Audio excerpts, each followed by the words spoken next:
Hey everybody, my name is Poison Ducky and we're going to have a patch notes video today. I haven't really done one of these before, and I was like, I had a little spare time. It's a Friday afternoon. Just want to looking at the patch notes as how they'll affect the multiplayer environment or a campaign as well, because I love both of them. Overall, I had a quick skim over it. I'm actually really impressed with what they're doing. A little hint of what's to come. A lot of it's going to be doing with foot lords and reduction costs in multiplayer overall. So overall, the introduction is just introducing who Marcus Wolfhard and Nakai the Wanderer is, very cool stuff. It's all more lore things, and I love the lore of Warhammer fantasy, but that's really not the onset of this video. Some campaign changes, how they're going to change the territory system, and you actually adding fort settlements and actually allowing Balthazar Gelt to have his own faction. So you can finally, for those people that really love Empire, I'm not really included in that, you can finally play a co-op campaign, one as Balthazar Gelt and one as Karl Franz, which will be interesting. And yeah, I'm looking forward to that. It's actually a pretty great change, and a few tech tree changes along with a huge rework of the whole, I would say, politics system of the Empire. And what's really important here is the summon the Elector Counts. So now the meme is real. We can Karl Franz can now summon the Elector Counts. So we can do with that. And a slight Slan rework, which I do play Lisbon, and I was a little interested in here. So they're actually bringing in how there's the different spawning generations for Slan, and they're giving the lore of fire to the Slan choice. I don't think they've had that previously, and they're definitely not there in multiplayer. So lore of fire being added over to the Slans, which will be interesting. Burning Head on a Lizard Min roster. That seems fun. And overall, they're making it so that you get third or fourth spawning. So the older the Slan is, the better they are at Magic. Nothing too special.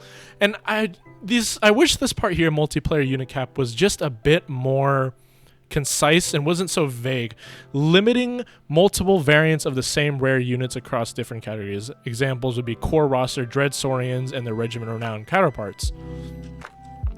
So, but what is the limit? Is it for instance, we're limiting it to 4 for certain units? You can't have 4 Dread, well, obviously, and you don't have the funds for that many. Usually you can't, I think the limit is 2 for stuff like Kemrian War Sphinxes and such like that. I really hope the limit is 2 for Dread Saurians. I really don't want to deal with 3, spending I believe it's around 3,000 funds, so maybe a little bit more for Dread Saurians. So having 3 of it's not too hard funds-wise to just get a bunch of Saurians and some skinks, cheap skinks, to make a pseudo front line. I'm really hoping they do that. And they're limiting multiple variants of the same unit within the same core roster, Stegodon unit and Stegodon character mounts. So I'm assuming that's going to be if you have a red-crested skink chief, you can't have him on a Stegodon and then have 3 other Stegodons. I like this change in direction for this game, but I feel like there should be more. I think they should make it so that the caps are stricter, and that's what I said. This is a little too vague. I really like the tournament, the King's Cup kind of rule set, in which case you can only have 1 or 2 per army. I believe the cap is 3 single unit entities and unit monsters in the tournament rules, and it makes the game so much more fun, and it limits artillery, and each faction has their own weapons of war that you can only have 1 of. Tomb Kings has so many of those. I really wish they were a little bit more concise about this, and I hope that the multiplayer unicaps are still preventing the creation of armies full of rigidity. All right, that's just funny, because I don't know. I always remember one of my friends. When he plays, sometimes he's bored. He'll just do 6. He'll get every single Regiment of Renown and make an army out of it, which is, I don't actually think that's overpowered by any point, but it's just funny that they're going to restrict the armies full of Regiment of Renown. I wonder how they do it. Is there now an army cap? You can only have 4 units of Regiment of Renown per army in terms of multiplayer quick play battles? We don't know. As I said earlier, we can only tell once the patch notes are out. Headline fixes, not too interested in these. Campaign bugs. If you guys want to see the campaign bug fixes and improvements, feel free. I'll just scroll down. You can pause the video or just hop onto it on your own computer or phone if you would like. I'm not too Yeah, I'm not too... in factions and army will now use the correct stances. Alright, that's interesting. But nothing too special here. Everything good stuff on CA for getting rid of all these bugs that I really don't see too often in my experiences. Bugs are not really too much of a problem, especially in the multiplayer side of Warhammer. And except there was like one where like a phoenix, a Sunspire Phoenix can instantly kill anything once it dies, which is really funny. Battle bugs and fixes, excuse me there. Most regiment announced C change. The melee attack and melee defense bonuses granted by veteran C have been adjusted and no longer favors defense. As a result, we have slightly retuned regiments renowned units stat lines to match their new rank veteran C benefits. Most regiment renowned units see a change of +1 to around 3 melee attack and -1 to around 3 melee defense from this change.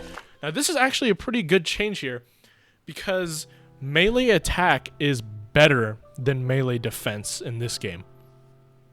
Even though, like, oh, technically if I have higher melee attack and you have really high melee defense, you should even out and we'll have about the same % chance to hit each other.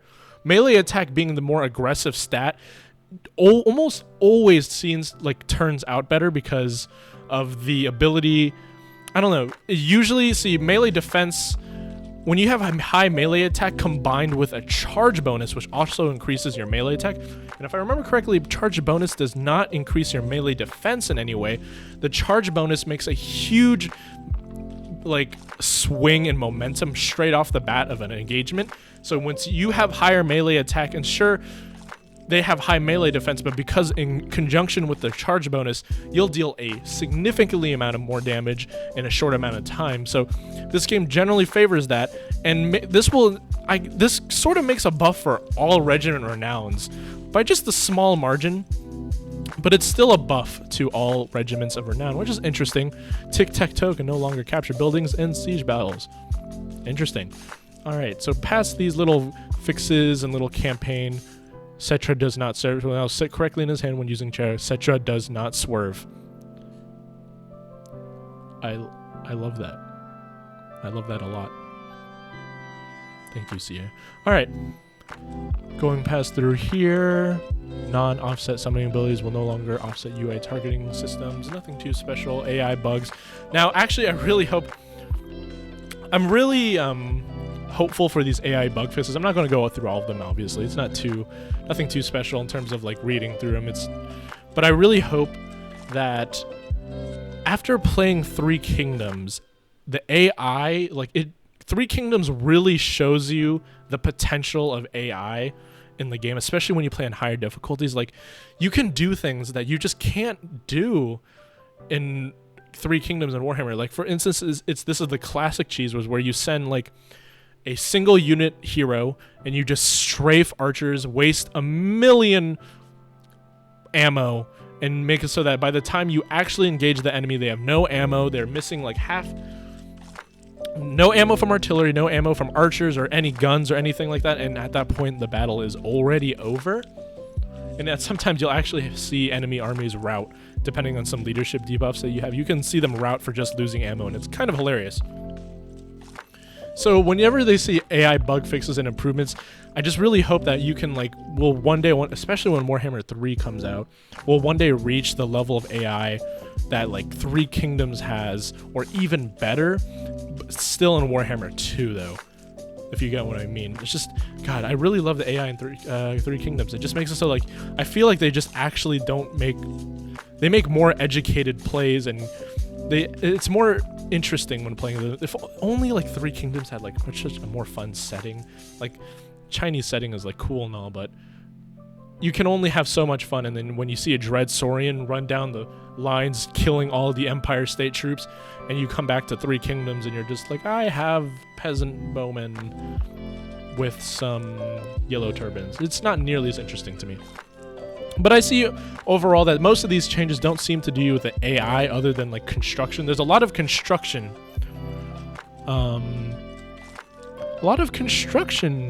Issues being fixed, and just some AO now eliminate heroes. Thank God. I hate it whenever they spam well, I walk around and I see 6 heroes in one army, and it's and of course you win because they're missing 5 units or 4 units that could have been normal troops.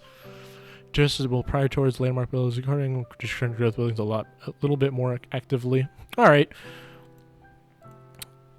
not too many changes. Auto resolve bug fixes and changes, please. Low quality single enemies such as Bacillus will now take less damage in the auto resolver. Fix an issue with damage single enemy getting damaged excessively. Yes. I'm so happy for that.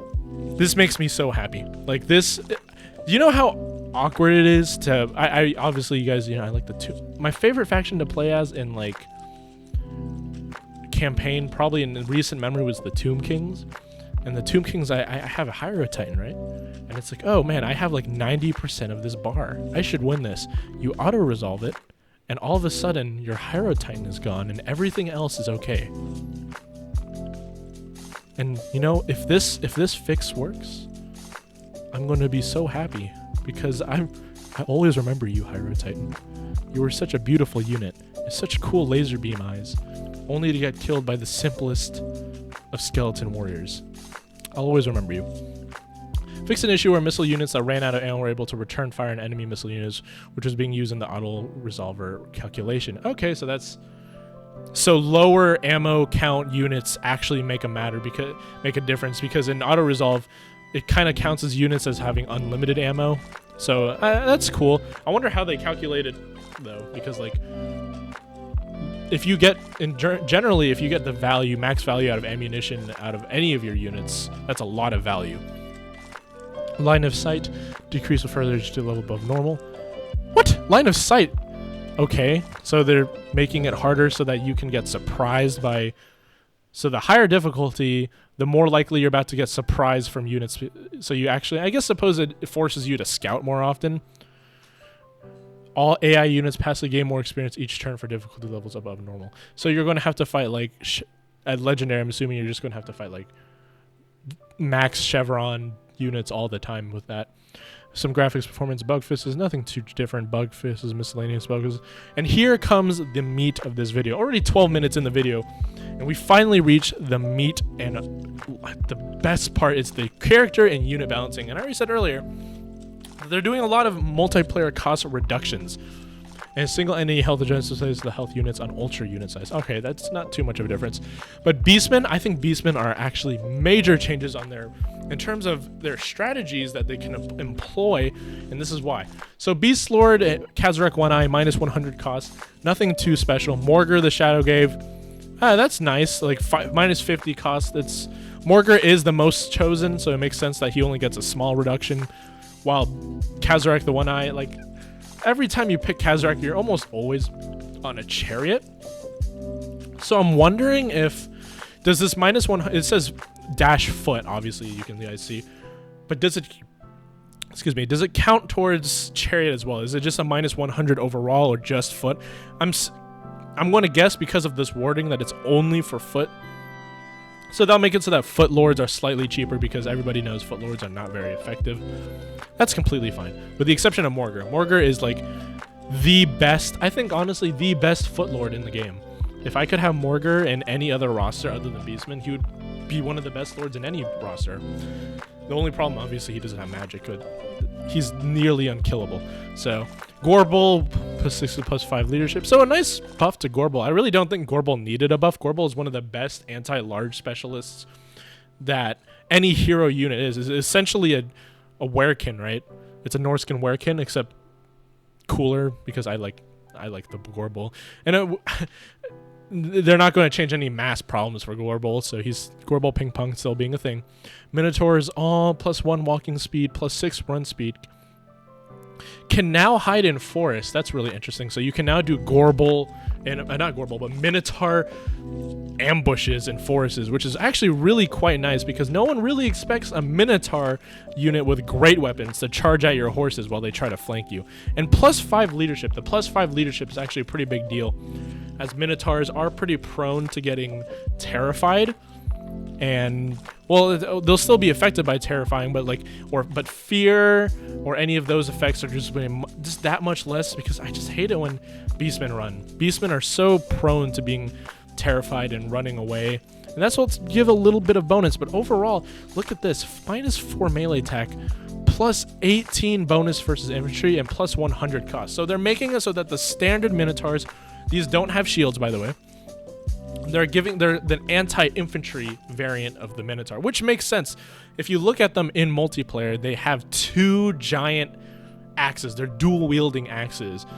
And I'm so like, when I look at them, I think they should destroy infantry. Honestly, they should destroy everything. But with the way that they look, so now we have a Minotaur unit that's, one is bonus versus infantry, one is focused on anti-large, those are the great weapon Minotaurs, and then the shielded ones are a very all-rounded unit that has the ability, I believe they have silver shields, which is quite nice. So just in case you guys, it's a well-rounded anti-missile play Minotaur unit. And they're giving great weapons splash attacks, which is actually a pretty big difference against infantry mainly, obviously.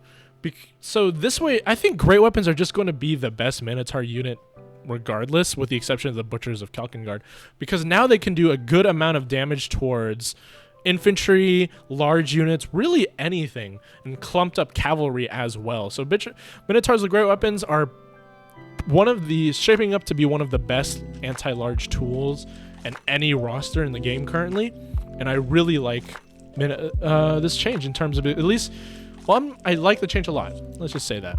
Butchers of Kalkengard plus 1 walk speed, so see, plus 5 leadership, plus 2 melee attack, minus 3 melee defense. Interesting that they're reducing melee oh, it's because they're Regiment Renown, nothing too special there. Chaos Spawn, I don't like Chaos Spawn. I try to use them thematically with Morgur, because they're just like, oh, Morgur is all about Chaos Spawn. I'll throw Chaos Spawn for theme purposes, but in the end, Chaos Spawn aren't very good. I'm going to take a small drink here. Ungor Spearmen, all of them, all variants. Now, this is the biggest change that I think is going to make the Beastman roster. The Minotaur change for infantry bonuses and increased speed and being able to hide in forest, that's nice. But here comes the changes that I think almost all Beastman players are wanting. Added Vanguard deployment and stock to Spearmen. So now we can have an anti-large chaff that can deploy in Vanguard deployment. I'm definitely going to put this in my new builds. Actually, need to write this down or put it in my notes somewhere. Plus 1 health per entity, not too special. I believe it's actually, that's a lot of entities to give 1 health to. That's a decent plus 120 or plus 100 health. But plus 50 multiplayer cost, that's not too much. The plus 50 seems like a lot, but it's not. Giving the Vanguard deployment in stock, the biggest problem when you're playing Beastmen is that you can do gore herds and all of them with axes and shields, but you had nothing to really hold down, like the cavalry, to get into your, like, what's it called, to get into your Ungor Raiders, or you needed, essentially you had to have Centaurs with great weapons, or cavalry will just destroy you. But now you can actually move the Ungor Spearmen ahead in Vanguard deployment, and they have stock, so a lot of the times they won't see your units and run straight into your Spearmen. I think this is amazing, and this is a really fun and really great change for Beastmen overall. I have more slip plus 2 my attack. Oh, these are just the Regiment Renown changes that we've discussed earlier. Over to Bretonia, Outbreak. So they're keep on reducing the costs, which is nice. Nothing too special. It's not like anyone brings Albrecht or Lewin Leonka on foot anyway. If anything, they're going to bring him on a horse. That's the cheap option. Minus 50 cost is okay. Minus 100 cost, minus 50. Not too substantial, in my opinion. Again, interesting that it's plus 50 cost and 100 cost for damsels. So they're going to try to make it so that prophetesses and damsels, that's actually a plus 100 cost for just a warhorse or unicorn. That's a pretty big change. And Sacred Green Knight, and nothing too special. Guardian is now a free, non-optional ability. I mean, I'm pretty sure everyone took that almost anyway. Pegasus Knights, plus 10 leadership to management charging into land units to improve charges. That's actually really nice for the Pegasus or flying units. I always find whenever I try to charge into units with flying units, they just always like miss their charge because the unit they tend to be charging is standing still. I mean, moving a lot of the time, not standing still. Quite the opposite.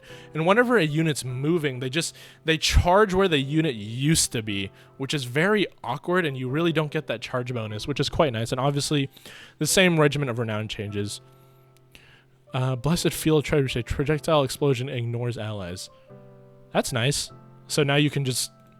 Does the rock... I'm assuming the rock itself still hurts allies, but the projectile... Alright, so you can more easily fire into your units. It's just more of like a lore change right there. Dark Elves, a more foot cost. You're going to see a reoccurring theme that they're essentially making all foot lords minus 100. Balakith, minus 50 on the cold one. And they're now using this, I've seen this around too, now uses large entity ground stat effect group. A little interesting, I'm not exactly sure what that means. Large entity ground stat effect group. I'm gonna have to look this up because this is in the, they're giving this to a lot of the large units that are not quite like dragon size, but they're not small like a Pegasus. They're like in between a Pegasus and a dragon, kind of like a griffin, right? Or something like that. They're using this, which I'll have to look into. I wonder what this means, and I wonder if it actually affects their gameplay that much. And as you can see, they're minus the cost for like the generic Dreadlords and Crossbow Lords, and increasing the cost for steeds on most magic casters, which... And as far as I know, I think you should almost always put a steed on your magic casters, because it makes it so much more effective at kiting units. You kind of need it, and a lot of the spells that have range, that have limited range, like Spirit Leech, such like that, you really need the steeds for those casters. So this is pretty much minus 50 for armory setups in most setups, because not too many, unless you're camping with artillery, there's not too many settings where you want a caster on foot. Cold One Chariot, plus 100. So, yeah, Cold One Chariots were really good for their cost. Raven Herons can no longer hide into plus 16 health, plus 2 man attack. Okay. Knights of the Oath, and these are just the Regiment of Renown changes. Nothing too special. But melee, Chill of Saunter only plus 1 melee attack and minus 2. I feel like that's a terrible trade. And plus 1 here, minus 3. That's a terrible trade. So some units are getting slightly nerfed, which is okay, I suppose. Ethereal Dwarf Heroes, plus 5 hit, reaction, ignore chance, plus 15 knock, interrupt, minus 100 cost. Alright. I didn't really use Belegar in his... I haven't played a Belegar campaign in general, but I have never really used Belegar's Ethereal Dwarf Heroes that often, and then minus 100 cost might make a pretty big difference. And plus 5 hit, reaction, ignore chance. I suppose that makes so they don't get knocked down every 5 seconds. I like what they're doing to the dwarves here. I think what they do mean with these changes here is that they don't get knocked around so often, so they can actually get a hit back into the enemy forces. And interestingly enough, they're adding mass to the units, to the dwarf lords, plus 200 mass. He's not even on the anvil. Plus 5 melee attack, plus minus. So in the reducing splash attack, so there are going to be more duelists, I suppose. They're going to be so much better at dueling other lords and heroes with this kind of change, especially large lords, because 200 mass here for Rune Lord, plus 200 mass here, minus 50 cost for a Rune Lord. Do we really need that though? Rune Lords are so effective. Because the general thing is you get a Rune Lord and a Rune Smith. That's like the meta for dwarves, right? And minus 50 costs, like, I don't think Rune Lords were like... 50 is not too much, obviously, but it's just... They were kind of overperforming, if anything. In terms of, like, you... Overperforming at least the rest of the Dwarven hero roster. So they may obviously not overperforming in the entire game, because dwarves aren't overpowered by any means. A very nice counterpick faction. But overall, yeah, I like the mass increases and the knock-up ignore chance. I just don't understand why you need to reduce the cost for Rune Lords, because they're Rune Smith minus 50 cost again. Interesting, because, yeah, like I said, so that's just a minus 100 on the board for the Rune Lord Rune Smith combo. Thane, not too many people bring it, but I do like the plus 200 mass Master Engineer. Grombrindle, plus 600 mass. Oh man, and plus 10. Grombrindle is actually quite a dangerous unit now. I think if he doesn't get knocked up, he can actually take down units, large units. And I want the biggest one. It has to be well, Beligor is getting the nice mass per change, but it's Ungrim. Ungrim not getting knocked down and actually getting his hits in, along with the minus 100 cost all of them. That's a pretty big change. I really hope that Ungrim can, like, these changes, like, all we can see are numbers here, like +10 knocked up ignore chance. We don't even know what that means. Is it 10%? Like, how does the stat works? But we just know that they're going in the right direction of stopping it so that at least the dwarf footlords won't get knocked around, or at least knocked around less often, and they can finally get their hits in, which is really nice. Plus 600 mass. 600 sounds like a lot, I'll have you know. I don't know how the values exactly work with plus 600. I'm hoping you can, like, wade through units, like, with no problem, kind of like a croc sewer. Thorm Grudgebearer minus plus 25 AP melee damage, minus 20. Okay, so he has more armor. Flame Cannon plus 150 cost, plus 65 AP, plus 100 base, minus 30 projectile coverage area, projectile spirit range. Interesting. They're increasing the cost by increasing. I don't see Flame Cannon used often, and we can always test that. God Blobber, Dragonmalk Slayers. Plus more melee attack for Slayers is nice, actually. Melee defense is not too useful. They just die anyway, regardless. Especially to projectiles. Norgrimlings, Ironbreakers, minus 4 melee defense? No, don't do this. They're supposed to have amazing melee defense. Oh, well. So these melee attack buffs are actually much, much more useful to the dwarf roster than any other roster because they have such low melee attack overall. And plus 2 melee attack for just dwarf warriors in general. That's really nice. So they're just plus 25 plus cost plus 2 AP projectile damage. So they're making it so that Quarrelers are more bursty. They do a little bit more damage in their things, but they take longer to reload. That's nice because it ends up you can only get a few lobbies anyway. Over to Empire. Minus cost on foot. Nothing we haven't seen. Toddy. I love how it's it's literally on it's cap Toddy. All right, minus 100 cost, 150. I love the little flavor that they introduced. Empire Wizards pegs no longer hide in forests, and then cruising. They're probably going to increase the cost. Yes, they are. They're increasing the cost for bounce on wizards, which is completely fine. Amber Wizard plus 500 health on Ultra. Okay, interesting. Crossbowmen plus 25 cost plus 2 project. So they're doing the same thing with Empire and Dwarves. It's probably a similar theme for all the rest of the rosters that have Crossbowmen. So they have more AP damage now, and just overall damage overall. Is it? I don't know. Plus 25 costs. Were Crossbowmen underperforming, overperforming? I'll leave that up to you guys. I don't play too much Empire. And Quarrelers, I do use Quarrelers in the Dwarven's roster, but I don't think they're underperforming in my experiences. So let's see here. We'll see. And of course, the Regiment Renown changes, so that increases melee attack and decreases melee defense. Minus 50 cost, plus 20% base and AP projectile. God. 20% base and AP projectile damage. That's a pretty large amount. Wow. Rocket battery plus 4 AP. So they're so they're making it so that Demigryph Knights minus 50 cost. Oh, these are just without that's not including the halberds, I suppose. Overall, I kind of like it. Remember, I'm not too much of a Empire player, but I like how they're increasing the Hellblaster, volley gun, and rocket batteries along with the Sunmaker, because these two are just not amazing. I really like the range of it, but they just miss. So this makes it so that if they hit, they're cool. Greenskins. Okay, so obviously we all know Grimgor is not a good leader. So let's see how they're going to change. Increase acceleration, deceleration. Okay, that's nice, I suppose. Plus 10 hit reaction ignore chance, plus 10 knock up interrupt chance, minus 100 cost. So they're giving Grimgor the dwarf treatment, essentially. They didn't increase his mass, but I'm assuming his mass was pretty large. I believe in previous patch notes, the mass was changed already. So he already has a pretty large mass, and they're making so that he can actually take a hit from Lords. So I think that's interesting. We're going to have to test it out in terms of, maybe not but we will definitely see other players test it out, see how Grimgor and the Dwarf Lords can take a hit. I'm going to send, they better be able to, I'm going to send a Kemrian War Sphinx at them. And if Ungrim can actually take the hit and get a hit back, that's devastating to get a hit on a Necro Sphinx or Kemrian War Sphinx or something like that. Or a Dragon Ogre, for instance. So the dreaded double Dragon Ogre, double Carnosaur builds. Let's see how they fare up against these changes in terms of ignore chance. Minus 50 Skarsnik. Man, I love Skarsnik, so any reduction in cost for any way to make Skarsnik better is a good thing for me.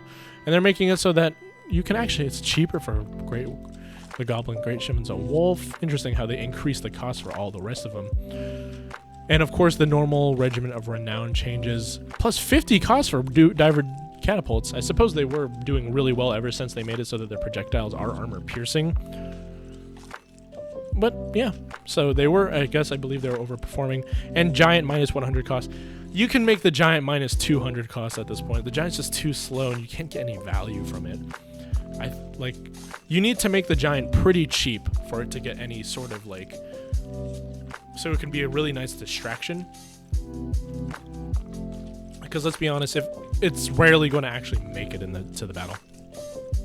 High Elves, just some normal changes of obviously the minus foot, but increased cost for steeds, specifically the magic users. Yeah, like Techless, Handmaiden, not Handmaidens, but no mages, yeah.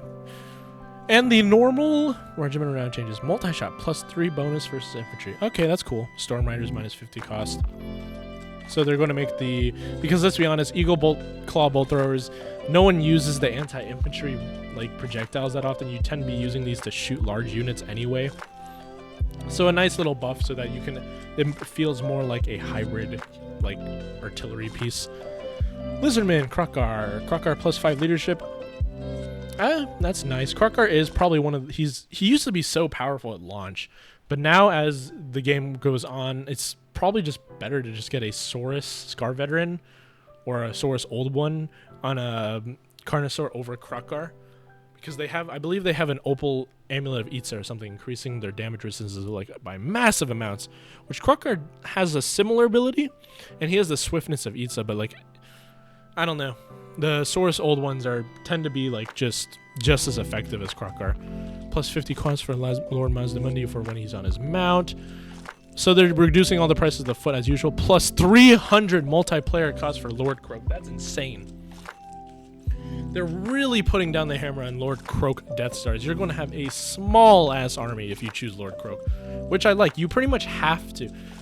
This is forcing it so that Lord Croak either he has to get value from his deliverances of Itza, or you're essentially you have a pretty crippled army, which I like, because Lord Croak is he's not too fun to fight, to be completely honest. And they're increasing the cost of a Skink Priest on a Pterodon quite heavily. 200. Interesting. That's a big change. Salamander hunting packs are made minus 10 armor. Okay, but now uses splash attacks against small targets. I really like that. Minus AP projectile, plus 8 base. So they're less. They're going to, while they still have their anti-large bonus. Now they can be used kind of as more of a mobile mortar team against infantry as well, which I like. And I really like the slightly increased turn speed, because it's really awkward. Whenever a cavalry unit is strafing their edges, I always find that they can barely get any shots of because they're too busy turning. Croxagores, Stegodons, minus 10 armor plus, so they're just reducing the effectiveness of all the large units because they seem a bit more powerful. Feral Cold Ones, I actually want to use these more often. I was thinking of doing a huge swarm raptor build with the Lizardmen. And Feral Cold Ones giving them a buff is nice, and that makes it so they don't rampage as fast. Because that's the biggest problem, obviously, is their rampaging ability. Pohawk Centers, plus 25 cost for Red Crested Skinks. They are very effective, especially the Cohort of Sotek right here. And Temple Guard. Temple Guard's plus 1 minus 1 melee attack. That's not too big of a difference. You're going to have to do more, but if you want to make Temple Guard's worse, but the thing is, I don't think they're in a bad position. Temple Guard are probably the most well-rounded. If I could only choose one unit and if I had 20 of one unit versus 20 of any other unit, Temple Guard is probably really high on that list in terms of infantry, of course. But yeah, so minus 1 melee attack won't make too much of a difference. Norska, minus 712 health, minus 2 melee defense, and plus 200 cost. So they're hitting the mammoths pretty hard. And now has forced terrain penalties for being a large entity. I didn't realize they didn't get that penalty. That's interesting. So they're hitting the mammoths rather hard. That's a good amount of health. 700 and 600. That's a lot of health. But they're buffing the Mammoth War Shrine plus 16 run speed. But they're decreasing the mass. The mass is the whole thing about Mammoths because they just don't care about front lines and go straight for your archers. Plus 2, add Vanguard deployment for Norscan Warhounds. That's nice. That's actually really nice. Plus 50 cost for Javelins. Minus 50 cost for Throwing Axes. Interesting. And they're nerfing Famir Warriors outright. With the exception of Leadership. I guess Norska is probably one of the best factions in the game. They have so much breakthrough potential. I like how they're doing this. Famir. Yeah, Famir is their center point, so nerfing that would make sense. Plus 100 cost, and the Norscan Giant minus 100 cost. Yeah, we don't care about Norscan Giants, let's be honest. Oh, maybe now we can take Norscan Giants instead of Mammoths, said nobody. Maws of Savagery. Oh, yeah, this is the normal.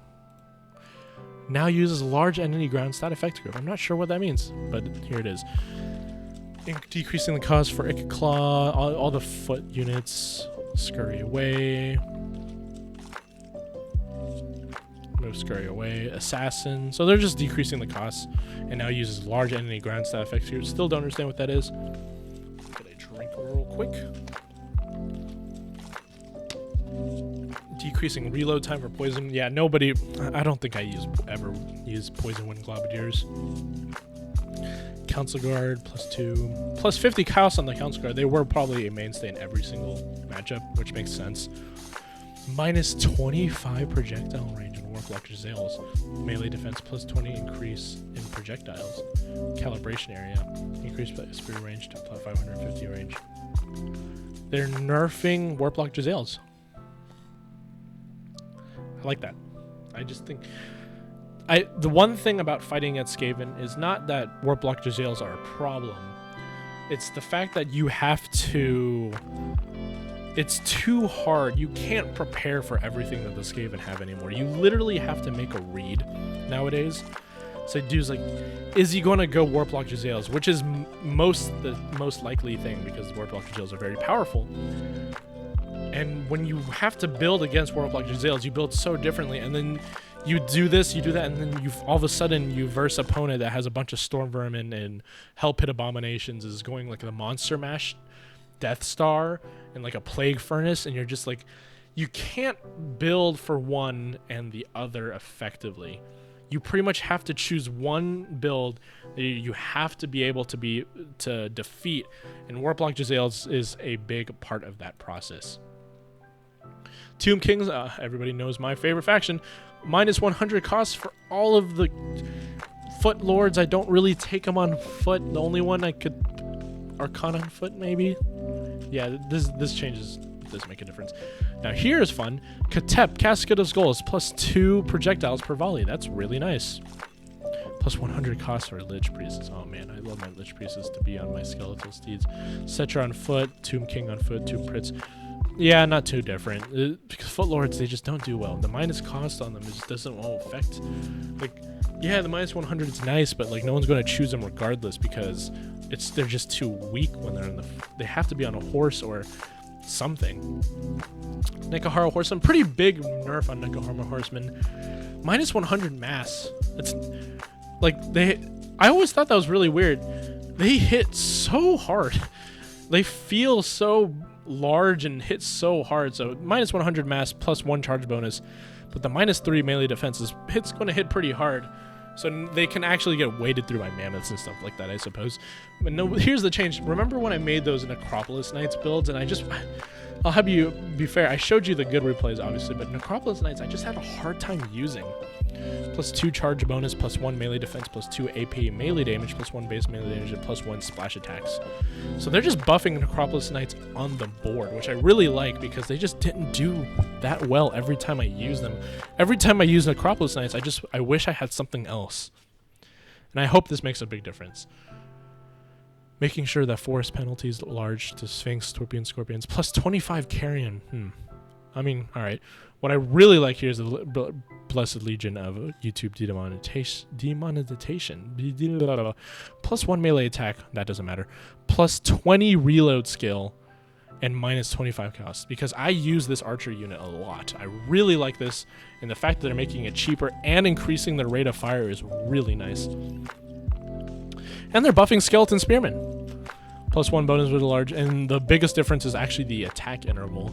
So they actually might get more than like 10 kills as a unit. And increasing Kepregard +7 melee defense, +9 bonus infantry. Yeah, I'm definitely going to bring the Kepregard more often, because obviously they have regeneration. They're really good in this. And this increased the melee attack and melee defense. That's nice. Stalkers, +1 ammo. Eyes of the Desert, +1 ammo, +50 cost for Chosen of the Gods. Yep. Chosen of the Gods were really good in every single matchup in the game, almost. Casket of the Souls, except for canon matchups, obviously. Casket of the Souls +2 projectiles. I want to try Casket of the Souls out. I tried to use it before. I just got completely destroyed by enemy projectile play. It's kind of like using a held cannon for the Chaos. If the enemy faction has access to cannons, you essentially can't bring them, because Casket of the Souls will just get destroyed. So it'll still be the same now, but it's just, at least they're better. Vampire Coast, decreased cost. All right. Aranessa, the -50 cost is actually worth it. It's -50 on this one as well, so. Gunnery right on foot. Yeah, we generally bring the gunnery right on foot anyway. We don't put them on a rotting Promethean, so that's really nice. -75 multiplayer cost. That's funny. For Bloated Corpse. That's really funny. I want to bring him now. Depth Guard all, +4 health per entity. That's really nice considering how easy they're to dying. Reaver Guard, so just Rotting Leviathan +20 base melee damage. Nothing too big. It's a nice little buff in the right spot, because they don't hit too often. Turns out crabs don't have the best melee attack. Effect group, -50 cost for handguns and bombers. Okay. Oh, it's +50 cost for the handguns, because the handguns are just that good. Oh man, got to be careful of that 2 place. +2 melee attack on Queen Bess. Salt Lord Scullers, -100 costs. I like that. And Vampire counts the decent -50 cost, Banshee cost, +2 charge bonus and leadership bonus for Cairn Race and Hex Race. I like that a lot. Now I hope this affects the ones Arkin the Black, considering the Hex Race in particular.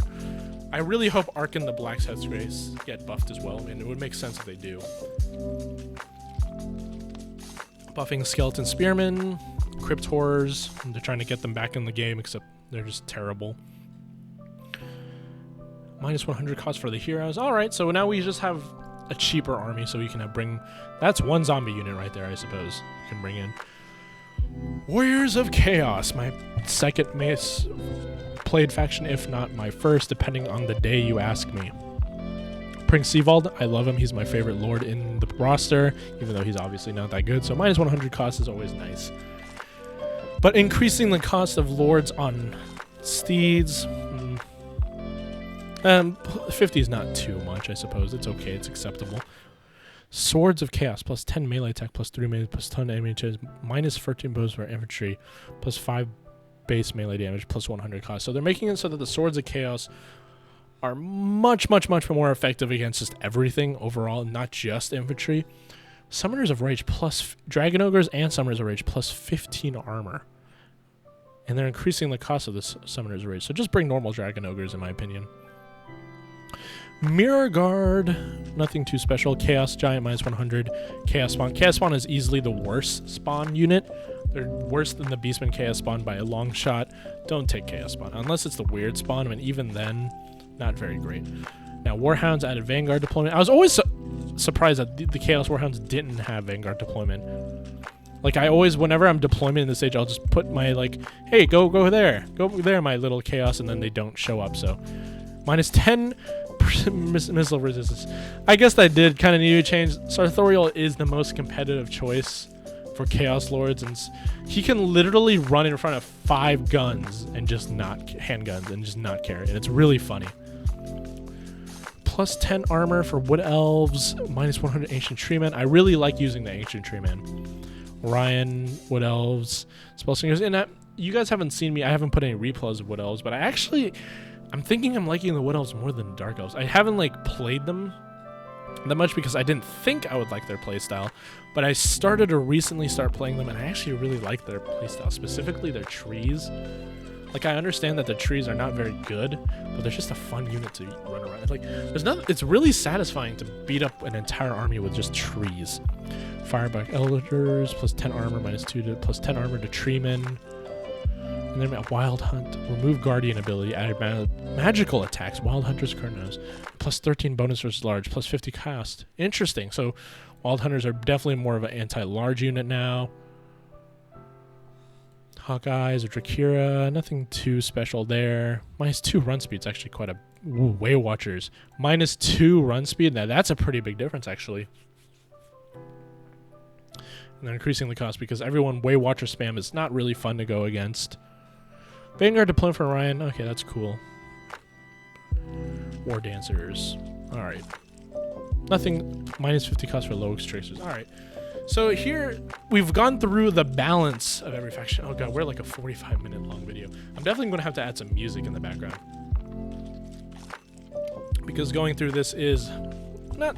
It can be a little tiring for the guys actually watching this video. So overall, Deliverance of Itza. I am so happy. Like, I understand people are going to watch this and be like, oh, Croak is not a problem. All you have to do is just move your units the second you see any cursor, and it's not even that challenging for micro. You'd be correct, it's not the hardest thing, micro-intensive wise, to just avoid them. It's just, Croak is just so powerful. If he does hit, is just in certain matchups like Chaos are just too slow to make it out. It's so challenging. Vampire counts as well. If you put in a Deliverance of Itza, you have to be on point, or your Graveguard are gone. It's simple as that. Graveguard is just, it's not too fun to fight against it, and I'm really happy that they're nerfing it. Some overall AP Vortex damage, Fiery Bound, Pestilent Breath, Wind Blast, yes. Wind Blast is a bit too powerful in my opinion. I'm really happy that they're nerfing that. They're nerfing the Bestial Surge to +5. So they're nerfing Vigor changes, Divine Power, Fireball. Thank you! Minus 25 armor piercing projectile damage. I'm so happy. I hate Fireball spam. I hate it so much. Minus 50 projectile penetration. Thank you. Thank you so much. If you guys remember, I had a replay where I had to literally sit behind a Bone Giant. It took a Bone Giant to stop a Fireball. It's ridiculous. Like, nothing else can stop Fireballs. Only huge single unit entities can stop them. Effigy of Degit, Arcane and Forging, Rune of Wrath and Ruin. Minus 48 speed, changed to minus 72. No longer deals direct damage. So this is a smoke bomb. Rune of Wrath and Ruin is a smoke bomb now. And I really like that. That's cool. That's amazing, actually. And they're increasing the range. You've got a long-range smoke bomb. I think the dwarves are... I'm going to say it. I think dwarves are huge notch up in potential. Buffing Common and Cassandor, plus 14...